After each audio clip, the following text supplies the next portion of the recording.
പുണ്യം നേടാനായി മൃഗബലി നടത്താൻ ഖുർആൻ പറയുന്നു. മൃഗബലി കടുത്ത വേദനയാണ് ബലിയുടെ സമയത്ത് അനുഭവിക്കുന്നത്. നമ്മുടെ വീട്ടിലെ വളർത്തു മൃഗങ്ങളെപ്പോലും ബലിയെറുക്കാറുണ്ട്. ഇത് കൊടും ക്രൂരതയല്ലേന്ന്. ഇസ്ലാമിലെ ബലിയെക്കുറിച്ചുള്ള സങ്കല്പം മനസ്സിലാക്കുമ്പോഴേ ബലി കർമ്മത്തിൻ്റെ പ്രാധാന്യം നമുക്ക് മനസ്സിലാകും. ക്രൈസ്തവ ദർശനത്തെ പോലെയോ യഹൂദ ദർശനത്തെ പോലെയോ പാപപരിഹാരത്തിന് വേണ്ടി ബലിയെറുക്കുക എന്നൊരു സങ്കല്പം ഇസ്ലാമിലില്ല. ബൈബിൾ പഴയ നിയമം പരിശോധിച്ചാൽ പാപപരിഹാര യാഗം നമുക്ക് നിരന്തരമായി കാണാൻ കഴിയും. അങ്ങനെ പാപപരിഹാര ബലി നിർവഹിച്ചതിന് ശേഷം ആ ബലിമൃഗത്തെ കത്തിച്ച് കളയുകയാണ് പലപ്പോഴും ചെയ്യുക. യഹൂദ ദർശനത്തിൻ്റെ പിന്മുറയായി കടന്നു വന്ന ക്രിസ്തു ദർശനത്തിൽ യേശു ക്രിസ്തുവാണ് ബലിമൃഗമായി സങ്കല്പിക്കപ്പെടുന്നത്. മനുഷ്യരുടെ ആദിപാപം കൊണ്ട് മലീമസമായ മനുഷ്യനെ സംരക്ഷിക്കുന്നതിന് വേണ്ടി യേശു തന്നെ സ്വയം ബലിയായി എന്നാണ് ക്രൈസ്തവ സങ്കല്പം. ദൈവം തന്നെ മനുഷ്യനായി പറന്ന് ബലിയായി സ്വയം ബലിയായി പാപപരിഹാരം നിർവഹിച്ചു എന്ന്. ഇസ്ലാമിൽ പാപപരിഹാര ബലി എന്നൊരു ഏർപ്പാട് തന്നെയില്ല. ഇസ്ലാം ബലിയെ കാണുന്നത് വളരെ വിശുദ്ധമായ ത്യാഗത്തിൻ്റെ ഒരു പ്രതീകമായിക്കൊണ്ടാണ്.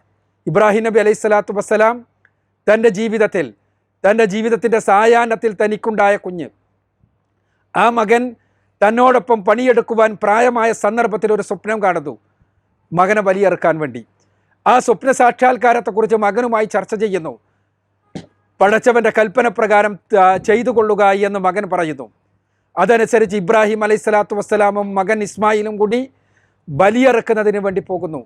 സ്വന്തം മകനെ പടച്ചവൻ്റെ തൃപ്തിക്ക് വേണ്ടി ത്യജിക്കുവാൻ, സ്വന്തം ജീവനെ പടച്ചവൻ്റെ തൃപ്തിക്ക് വേണ്ടി ത്യജിക്കുവാൻ തയ്യാറായ രണ്ട് മനുഷ്യന്മാർ.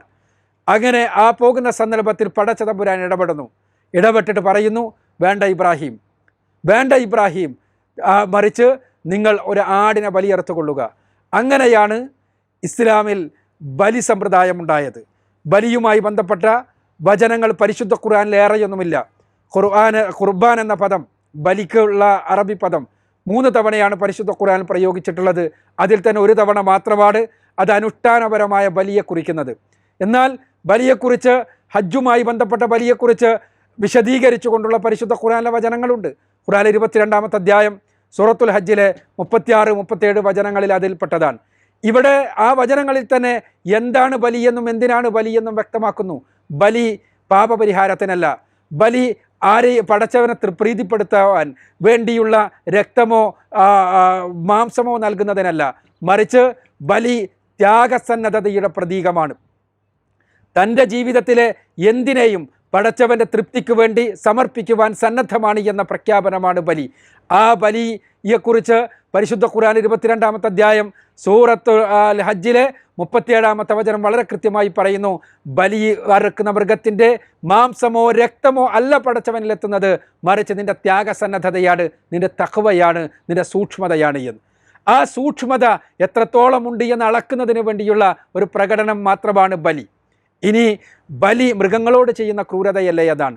ഇവിടെ നമ്മൾ മനസ്സിലാക്കേണ്ടത് മൃഗങ്ങൾ അറുക്കപ്പെടേണ്ടതാണോ ഭക്ഷിക്കപ്പെടേണ്ടതാണോ എന്ന അടിസ്ഥാനപരമായ ചോദ്യത്തിനുള്ള ഉത്തരമാണ്. ഇസ്ലാം പഠിപ്പിക്കുന്നത് മാംസഭക്ഷണം അനുവദനീയമാണ് എന്നാണ്. ഇസ്ലാം വെജിറ്റേറിയനിസത്തിൻ്റെ ഒരാദർശമല്ല. ഒരാൾക്ക് വെജിറ്റേറിയനായി മുസ്ലിമായി ജീവിക്കാൻ കഴിയും, പക്ഷേ വെജിറ്റേറിയനിസം എന്ന് പറയുന്നത് സസ്യഭക്ഷണം മാത്രമേ കാമ്യമായിട്ടുള്ളൂ എന്ന ആശയം, അത് ഇസ്ലാം പഠിപ്പിക്കുന്ന ആശയമല്ല. ഇസ്ലാം പറയുന്നത് സസ്യഭക്ഷണങ്ങൾ എത്രത്തോളം മനുഷ്യന് പറ്റുമോ അതേപോലെ തന്നെ മാംസഭക്ഷണങ്ങളും മനുഷ്യന് ആവശ്യമാണ് എന്ന് തന്നെയാണ്. ഇസ്ലാം പ്രകൃതിയുടെ മതമാണ്. പ്രകൃതി മനുഷ്യന് നിശ്ചയിച്ചൊരു സ്ഥാനമുണ്ട്. നമ്മുടെ പരിസ്ഥിതി ചക്രത്തിൽ, നമ്മുടെ എക്കോ വ്യൂഹത്തിൽ ഈ പ്രകൃതി മനുഷ്യന് നിശ്ചയിച്ചത് എന്താണ്? നമുക്കറിയാം, വിഘാടകരാണ് ഇതിൻ്റെ അടിസ്ഥാനം. അഥവാ മണ്ണിൽ ഉള്ള വസ്തുക്കൾ സസ്യങ്ങൾക്ക് സ്വീകരിക്കുവാൻ തക്ക രൂപത്തിൽ പരിവർത്തിപ്പിക്കുന്ന വിഘാടകർ, ഡീകമ്പോസേഴ്സ്. ആ ഡീകമ്പോസേഴ്സിൽ നിന്ന് വളം വലിച്ചെടുത്തുകൊണ്ട്, സസ്യങ്ങൾക്ക് ആവശ്യമായ പോഷകം വലിച്ചെടുത്തുകൊണ്ട്, വെള്ളം വലിച്ചെടുത്തുകൊണ്ട്, സൂര്യപ്രകാശത്തിൻ്റെ സാന്നിധ്യത്തിൽ സസ്യങ്ങൾ ഹരിതകം ഉപയോഗപ്പെടുത്തി ഭക്ഷണം പാകം ചെയ്യുന്നു, ഗ്ലൂക്കോസ് പാകം ചെയ്യുന്നു. ആ സസ്യങ്ങളുടെ ഭക്ഷണം ഉപയോഗപ്പെടുത്തി ജന്തുക്കളിലെ സസ്യബുക്കുകൾ ജീവിക്കുന്നു. സസ്യബുക്കുകളെ ജന്തുക്കളിലെ മാംസബുക്കുകൾ ഉപയോഗിക്കുന്നു. സസ്യബുക്കുകളെയും മാംസബുക്കുകളെയും മാംസബുക്കുകളെയും എല്ലാം തന്നെ പ്രകൃതിക്ക് അനിവാര്യമാണ്. അതേപോലെ തന്നെ സസ്യങ്ങളെയും മാംസങ്ങളെയും എല്ലാം ഉപയോഗപ്പെടുത്തിക്കൊണ്ട് മിശ്ര ബുക്കുകളും ജീവിക്കുന്നു. ഇവയെല്ലാം തന്നെ മരിച്ചു മണ്ണടിയുമ്പോൾ വീണ്ടും ഡീകമ്പോസേഴ്സിന് വളമാകുന്നു, അത് വീണ്ടും ചാക്രമണം ചെയ്യപ്പെടുന്നു. ഇതാണ് പ്രകൃതിയുടെ വ്യവസ്ഥ. ഈ വ്യവസ്ഥയിൽ മനുഷ്യൻ്റെ സ്ഥാനം എന്താണ് എന്നാണ് ഒന്നാമത്തെ ചോദ്യം. മനുഷ്യൻ്റെ സ്ഥാനം മിശ്ര ബുക്ക് എന്ന സ്ഥാനമാണ്. മനുഷ്യൻ്റെ ഘടന എങ്ങനെയാണ്? മനുഷ്യൻ്റെ പല്ലുകൾ എടുക്കുക, മനുഷ്യൻ്റെ പല്ലുകൾ സസ്യഭക്ഷണവും അതേപോലെ തന്നെ മാംസഭക്ഷണവും ചവച്ചരക്കാൻ കഴിയുന്നതാണ്.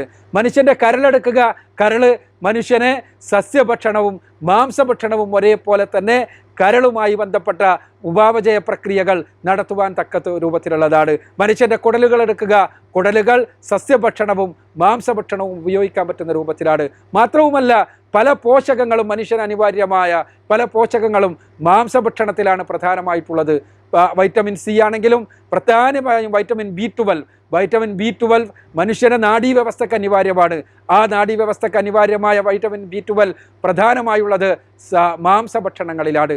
അപ്പോൾ അതുകൊണ്ട് തന്നെ മാംസഭക്ഷണം ഇസ്ലാം വിലക്കുന്നില്ല. മാംസം, അതും സസ്യബുക്കുകളായ ജീവികളുടെ മാംസം ഉപയോഗിക്കാമെന്നും ഉപയോഗിക്കണമെന്നും ഇസ്ലാം മനുഷ്യരോട് പഠിപ്പിക്കുന്നു.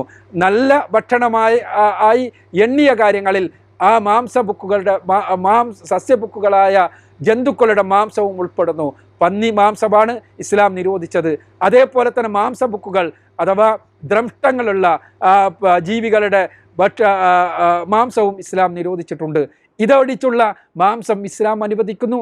എന്തുകൊണ്ടെന്നാൽ പ്രകൃതി മനുഷ്യന് നൽകിയ സ്ഥാനം ഈ മിശ്ര ബുക്ക് എന്നുള്ള സ്ഥാനമാണ്, അല്ലെങ്കിൽ ഉഭയബുക്ക് എന്നുള്ള സ്ഥാനമാണ്. അതുകൊണ്ട് തന്നെ ഇസ്ലാം പ്രകൃതിയുടെ മതമാണ്, അത് അംഗീകരിക്കുന്നു. ഇനി അടുത്ത പ്രശ്നം മൃഗങ്ങളോടുള്ള ക്രൂരതയല്ലേ എന്നാണ്. തീർച്ചയായും ഈ ഒരു ചക്രത്തിൽ എല്ലാറ്റിനെയും പരസ്പരം തിന്നും കൊന്നും തന്നെയാണ് നിലനിൽക്കുന്നത്. അവിടെ തിന്നാതെയും കൊല്ലാതെയും ഒന്നിനും നിലനിൽക്കാൻ സാധ്യമല്ല. സസ്യങ്ങളെ ഉപദ്രവിക്കാതെ ജന്തുക്കൾക്ക് ജീവിക്കാൻ പറ്റില്ല. ജന്തുക്കൾക്ക് ഏതെങ്കിലും രൂപത്തിലുള്ള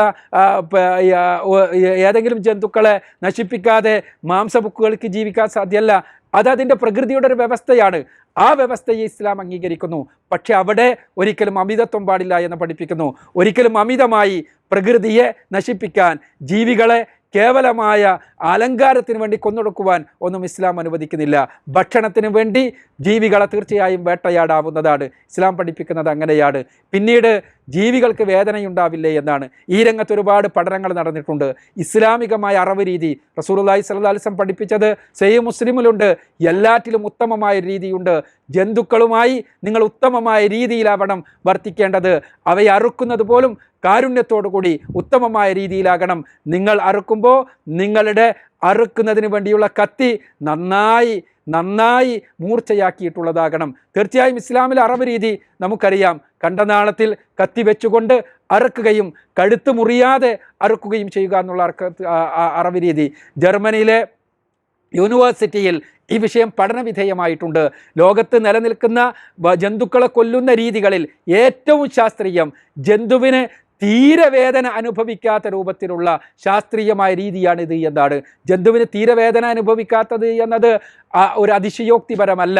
ജന്തു 6 സെക്കൻഡിൻ്റെ ഉള്ളിൽ മരിച്ചു വീഴുന്ന 6 സെക്കൻഡിൻ്റെ ആദ്യത്തെ 3 സെക്കൻഡ് വേദനയുമായി ബന്ധപ്പെട്ട സംവേദനങ്ങൾ ഉണ്ടാകുമ്പോഴേക്ക് ആ വേദനയെ കേവലമായൊരു മോഹാലാസ്യത്തിലേക്ക്, കേവലമായ ഒരു തരത്തിലുള്ള മയക്കത്തിലേക്ക് നയിക്കുന്ന 6 സെക്കൻഡ് നീണ്ടു നിൽക്കുന്ന ഒരു പ്രക്രിയ. അതോടുകൂടി ഹൃദയത്തിൻ്റെ പമ്പിങ് നിലനിൽക്കുന്നത് കൊണ്ട് തന്നെ രക്തം മുഴുവനും പുറത്തേക്ക് അടിച്ചു പോകുന്ന, മാംസം മുഴുവനും ഏതെങ്കിലും രൂപത്തിൽ രോഗകാരികളിൽ നിന്ന് പൂർണ്ണമായി ശുദ്ധമാകുന്ന രൂപത്തിലുള്ള അറവ് രീതി. ഇസ്ലാം പഠിപ്പിക്കുന്ന അറവ് രീതി ഇതാണ്. ജന്തുക്കളോട് ഏറ്റവും അധികം കാരുണ്യം കാണിച്ചുകൊണ്ടുള്ള അറവ് രീതി. ആ അറവ് രീതി ഇസ്ലാം പഠിപ്പിക്കുന്നത് ബലിക്കാണെങ്കിലും അല്ലാത്ത സന്ദർഭത്തിലാണെങ്കിലും എല്ലാം പഠിപ്പിക്കുന്നതാണ്.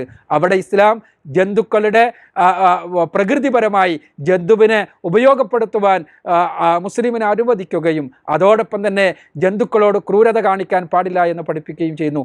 ആ ജന്തുക്കളെ തീർച്ചയായും നമ്മൾ ബലിയെറുക്കുന്നത് നമ്മുടെ ബലിയുടെ, നമ്മുടെ ത്യാഗത്തിൻ്റെ, നമ്മുടെ സമർപ്പണത്തിൻ്റെ, എന്തിനേയും പടച്ചവൻ പറഞ്ഞാൽ, പടച്ചവൻ ആവശ്യപ്പെട്ടാൽ എന്തിനേയും ബലിയെറുക്കുവാൻ, എന്തിനേയും സമർപ്പിക്കുവാൻ പടച്ചവൻ പഠിപ്പിച്ചത് മുഴുവനും ജീവിതത്തിൽ അനുഷ്ഠിക്കുവാൻ സന്നദ്ധമാണ് എന്നതിൻ്റെ പ്രഖ്യാപനമാണ്. അതല്ലാതെയുള്ള വേറെ എന്തെങ്കിലുമല്ല എന്ന് മനസ്സിലാക്കുക.